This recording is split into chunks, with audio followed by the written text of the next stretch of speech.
Maring tinututulan ng ilang militanteng grupo ang plano ng gobyerno na payagan ng Amerika at Japan na malayang makapunta sa mga kampo ng militar sa bansa. Pero giit ni Pangulo Aquino, pansamantala lamang daw ito. Nakatutok sa Salima Refran.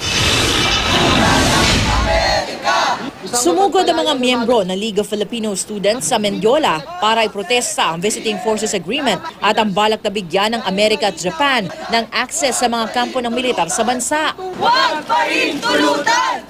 Pinag-initan at sinilaban ng mga relihista ang watawat ng Amerika. Ang grupong bayan, naghahain naman ng Temporary Environmental Protection Order sa Supreme Court laban sa pagpasok ng mga sasakyang pandagat ng Amerika. Anila, makakapinsala muli ang US sa kalikasan tulad ng kanilang kapabayaan nang sumadsad ang kanilang minesweeper na USS Guardian sa Tubataha Reef. Si Pangulong Aquino, pinawi naman ang mga pangambang pangmatagalan ang pagbibigay ng access sa Amerika at Japan sa ating mga base. Para lamang daw ito sa mutual training kasamang dalawang malakas sa kaalyado ng bansa. Kung hindi tayo makikipag-ugnayan sa kanila at mag-ayos ng mga sistema, kung sakali may gulo na, palagay ko mali paghahanda yun. Walang paghahanda yun. Pero hindi raw ibig sabihin nito na naghahanda na para sa gyera ang bansa.